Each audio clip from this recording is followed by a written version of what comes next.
Παπανδρέου, ουσιαστικά όμως σαν να παραδειχθήκατε όλα αυτά τα οποία σας κατηγορούσαν, ισχύει αυτό? Με αφορμή τις καταγγελίες του Πάνου Καμένου περί εμπλοκής του Αντρίκου Παπανδρέου σε αγοροπολισίες ασφάλιστρων κινδύνου ενδεχόμενης ελληνικής χρεοκοπίας, συζητήθηκαν σήμερα ενώπιον του Πολυμελούς Πρωτοδικείου Αθηνών οι αγωγές του αδερφού του πρώην Πρωθυπουργού κατά του Προέδρου των Ανεξάρτητων Ελλήνων, με τις οποίες ο Αντρίκος Παπανδρέου ζητά 1.300.000 ευρώ για ηθική βλάβη. Ήρθα εδώ να προασπίσω την τιμή μου, την υπόλοιψή μου και το όνομά μου απέναντι σε ψεύδικες εκπομπές. Από νωρίς το πρωί βρέθηκαν στα δικαστήρια της Ευελπίδων και οι δύο αντίδικοι, ενώ στη δικαστική αίθουσα καθόντουσαν δίπλα-δίπλα, χωρίς ωστόσο να ανταλλάξουν ούτε μία ματιά.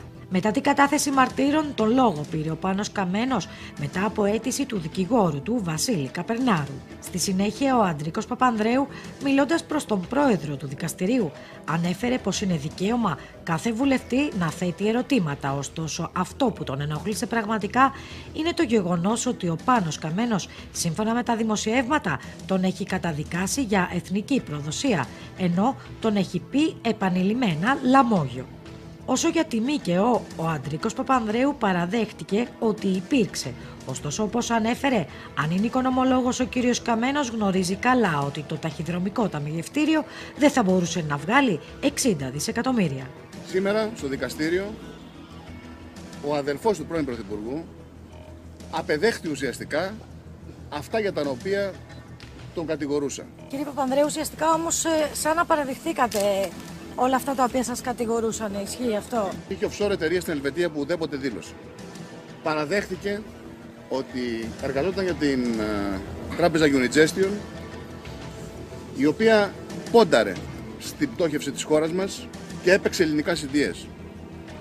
Παραδέχτηκε όλα τα στοιχεία τα οποία προσκομίσαμε, πλην του ότι το έκανε αυτό προκειμένου να ευνοήσει συγκεκριμένα οικονομικά συμφέροντα, τα οποία έτσι και έτσι κέρδισαν από την τεράστια πτώση την οποία αισθάνθηκαν στο πετσί τους οι Έλληνες και η πατρίδα μας.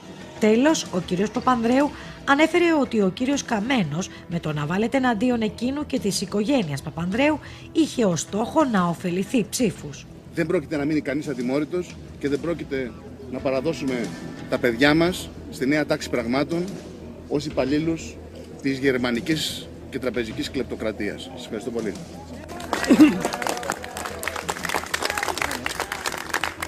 Όταν ο κύριος Παπανδρέου ρωτήθηκε αποκλειστικά από το μακελιό.gr για το αν στην ουσία παραδέχτηκε τα όσα του καταλογεί, ο Πάνος Καμένος αρνήθηκε να απαντήσει.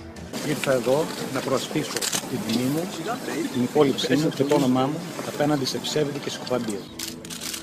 Κύριε Παπανδρέου, ουσιαστικά όμως σαν να παραδειχθήκατε όλα αυτά τα οποία σας κατηγορούσαν, ισχύει αυτό? Κυρίες και κύριοι, η υπόθεση είναι εξαιρετικά σοβαρή. Ο αδερφός του πρώην Πρωθυπουργού, κατά την καταγγελία του κύριου Καμένου, που έβαλε τη χώρα στο Διεθνές Νομισματικό Ταμείο, είδατε την οικογένεια Παπανδρέου, είδατε ένα από τα μέλη της οικογένειας Παπανδρέου. Τι τεράστια ομοιότητα με τον Τζέφρι, ο κύριος Αντρίκος Παπανδρέου. Τεράστια ομοιότητα, κύριε Παπαδόπουλο, δεν έχει μια φοβερή ομοιότητα? Τα γονίδια. Τα γονίδια.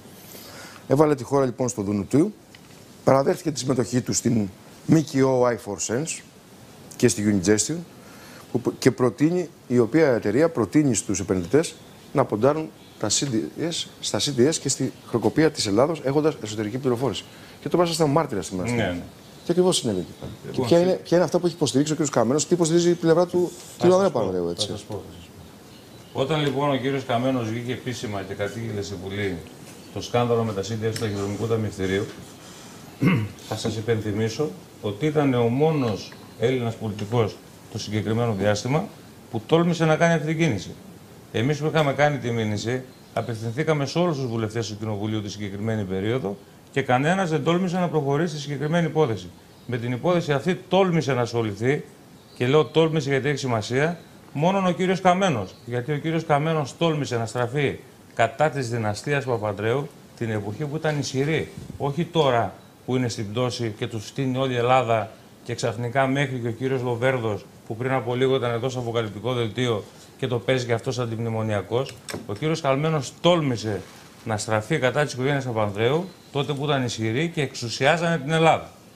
Σε εκείνη λοιπόν τη συγκυρία, ο κύριος Καμένος από την έρευνα που έκανε αποκάλυψε ένα σωρό στοιχεία τα οποία βγήκε και τα κατήγγειλε επίσημα, διότι είχε υποχρέωση να το κάνει, διότι ο κύριος Καμένος δεν ήταν ένας ιδιώτης, ο κύριος Καμένος ήταν βουλευτής του Κοινοβουλίου και εδώ είναι και η κυρία Μακρύ να μας πει ότι η δουλειά του βουλευτή, η πρώτη από όλες, είναι ο κοινοβουλευτικός έλεγχος, έχει υποχρέωση να ερευνά και να καταγγέλει. Αλλιώς διώκεται ο βουλευτής. Με ποιο τρόπο ισχυρίζεται ο κύριος Καμένος ότι μπορεί ο κύριος Ανδρίκος Παπανδρέου να έχει βγάλει χρήματα από αυτήν την ιστορία?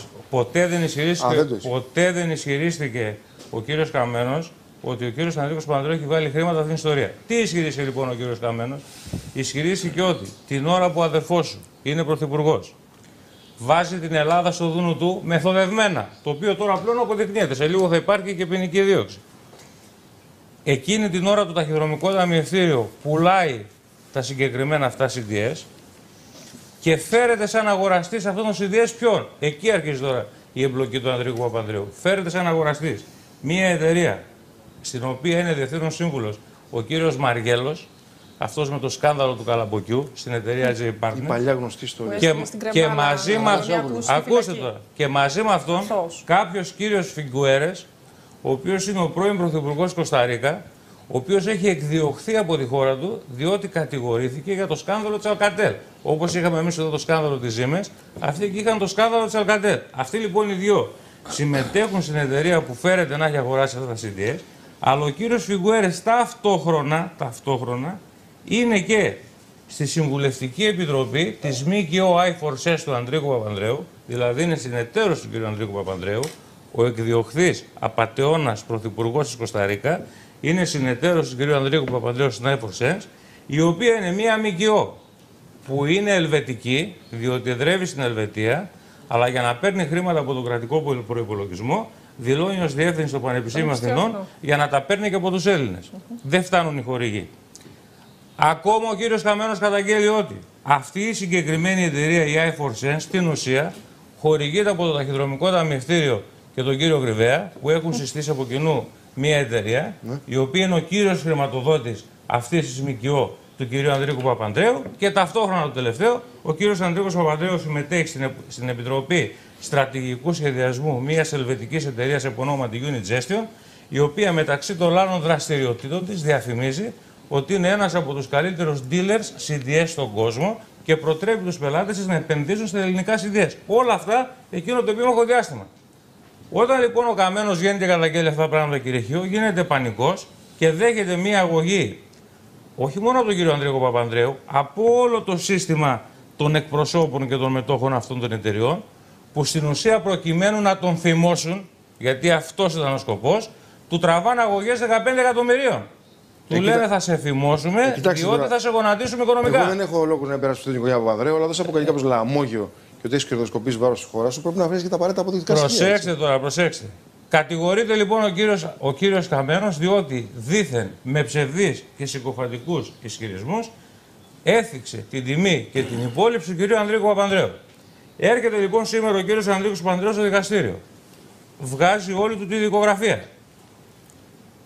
Και ο ίδιος ο κύριος Ανδρίκος Παπανδρέου και ο μάρτυρας του, ο κύριος Γιάννης Βαρουφάκης, ο καθηγητής. Ναι. Σας το λέω και αυτό. Ο μάρτυρας του κύριου Παπανδρέου. Βεβαίως του είχε δώσει. Ο κύριος Βαρουφάκης. Ένορκη εξέταση. Είναι ο κύριος Βαρουφάκης. Ακούστε τώρα. Ο κύριος προτείνει και συγκεκριμένα πράγματα. Ακούστε τώρα. Ο κύριος Βαρουφάκης λοιπόν τι κάνει? Μια βιοθεωρία ο κύριος. Επιβεβαιώνει τον κύριο Καμένο. Ο μάρτυρας του κυρίου Ανδρίκου Παπανδρέου, Γιάννης Βαρουφάκης, επιβεβαιώνει τον κύριο Καμένο. Διότι λέει ο κύριος Βαρουφάκης, συμφωνώ με αυτό που λέει ο κύριος Καμένος, ότι ο Γιώργος Παπανδρέου είχε προσυμφωνήσει με το Δουνουτού το να πάει η Ελλάδα στο μνημόνιο. Ο κύριος Βαρουφάκης το λέει αυτό. Το έκανε όμως λέει λόγω βλακείας. Αλλά συμφωνώ ότι το έκανε. Δεύτερον, συμφωνώ ότι το ταχυδρομικό ταμιευτήριο κερδοσκοπούσε. Ο κύριος Βαρουφάκης. Η αγωγή του κυρίου Παπανδρέου, η δεύτερη, του Ανδρίκου Παπανδρέου, λέει ότι το ταχυδρομικό ταμιευτήριο κερδοσκοπούσε. Λέει επίσης και παραδέχεται στην αγωγή του ότι έχει εσωτερική πληροφόρηση, ότι γνώρισε δηλαδή όλες τις συναλλαγές μία προς μία, αλλά τώρα θα σας πω το βασικότερο από όλα, κύριε Χίο. Ο κύριος Ανδρίκος Παπανδρέου, ξέρετε με ποιον δικηγόρο ήρθε σήμερα στο δικαστήριο να καταδικάσει τον κύριο Καμένο? Με το δικηγόρο του ταχυδρομικού ταμιευτηρίου. Δηλαδή παρίστατο διά παρίστατο μετά, συγγνώμη γιατί ήταν παρόν, παρίστατο μετά του κυρίου Μαραβέλη, σας λέω και το όνομα, δικηγόρος θυγατρικής εταιρείας του Ταχυδρομικού Ταμιευτηρίου. Μετά λοιπόν από όλα αυτά και από όλη την ακροαματική διαδικασία, εξεταστήκαμε οι μάρτυρες, εξετάστηκαν και 2 διάδικοι. Στο ακροατήριο κατέρευσαν όλες οι κατηγορίες. Κατέρευσαν, ήταν τόσο κόσμο. Ήταν όλος ο κόσμος. Θέλω να τονίσω πάντως. Κατέρευσαν τα πάντα. Στο διαδίκτυο αυτές τις ώρες κυκλοφορεί μια είδηση.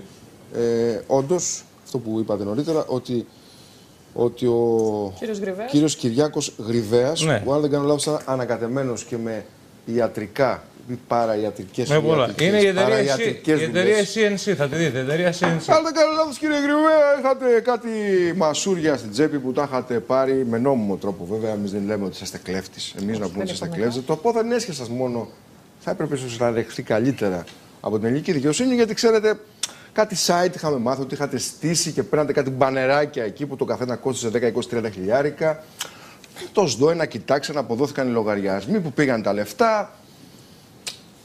18 εκατομμύρια ευρώ δάνειο από το Ταχυδρομικό Ταμιευτήριο. Λέει ο κύριος Καμένος ότι πήρατε, αγαπητέ κύριε Γρυβαία. Τι είναι τα. Πριν πτωχεύσει το ΤΑΦ-ΤΑΦ. Κύριε Παπαδόπουλο, φοβερά πράγματα. Δεν τα δίνουν σε εσάς να φτιάξετε δρόμους σε όλη την Πελοπόννησο που πηγαίνουμε και σκοτωνόμαστε στον δρόμο από την Πάτρα στην Αθήνα. Είναι φοβερό αυτό που συμβαίνει.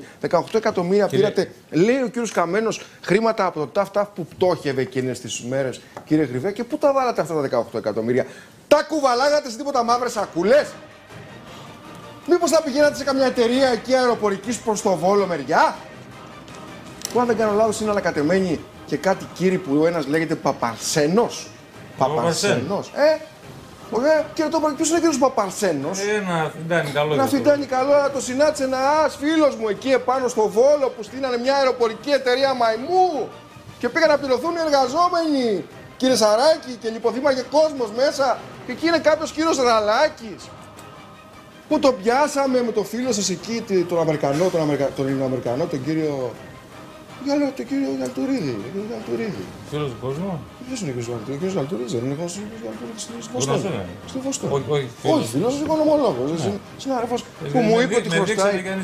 Τι συμβαίνει δηλαδή στην Ελλάδα. Έχω και τον κύριο Σαράκη δίπλα μου. Κύριοι αεριτζίδες κουβαλάνε δάνεια με μαύρες σακούλες. Εγώ δεν είπα τίποτα για τον κύριο Γρυβαία, αλλά λέω κύριε Γρυβαία τώρα αληθεύουν αυτά που είπε ο κύριος Καμένος. Θα τα δούμε αύριο αυτά στο μακελιό του Ιωτζία. Και ρεχαίνουν και πολύ περισσότερα. Θα σας πω ότι αν δείτε την κατάσταση των ληξιπρόθεσμων δανείων του Ταχυδρομικού Ταμιευτηρίου και δείτε ποιοι χρωστάνε στο δισεκατομμύριο και στο Ταχυδρομικό Ταμιευτήριο και πόσα χρήματα χρωστάνε, θα καταλάβετε γιατί το κλείσανε. Το Ταχυδρομικό Ταμιευτήριο έσπασε καλή και κακή τράπεζα για να χαριστούν τα θαλασσοδάνεια κάποιων συγκεκριμένων ελληνικών οικογενειών διαπλεκόμενων επί 40 ολόκληρα χρόνια. Μάλιστα. Κάντε μια έρευνα, σας παρακαλώ, να δείτε τα ονόματα των οδηγητών. Θα κάνουμε για πολλούς. Και για να κλείσω, κύριε Χίρο, στη συγκεκριμένη παρέμβαση, 15 δευτερόλεπτα θέλω να μου δώσετε. Είναι πάρα πολύ σημαντικό που σήμερα κατέρεσε αυτό το κατηγορητήριο κατά του κυρίου Καμένου τη στιγμή που ο αδερφός του Ανδρέου Παπανδρέου, ο κύριος Γιώργος Παπανδρέου, μαζί με τον κύριο Παπακοσταντίνου, παρέα με τον κύριο Γεωργίου, θα τον ακολουθήσουν σε λίγο καιρό, γι' αυτό και έντρομοι. Πού θα τον ακολουθήσουν? Θα τον ακολουθήσουν, αυτοί θα πάνε σε ειδικό δικαστήριο. Έντρομος ο κύριος Γιώργος Παπανδρέου βγήκε χθες να χειραγωγήσει τη δικαιοσύνη, να κάνει παρέμβαση. Και σήμερα δέχτηκε τη μήνυ των εισαγγελέων που του είπανε κύριε, σου απαγορεύουμε. Για να ακούσουμε τώρα μια πολύ ωραία ιστορία. Γιατί έχουμε έναν άνθρωπο ο οποίος είναι μια ιστορία. Ο κύριος Γεράσιμος Περδικάρης με τις 500 και πλέον διαρρήξεις, εγώ διαβάζω αυτά που μου έχει δώσει η συνάδελφος ρεπόρτερ που πήρε τη συνέντευξη.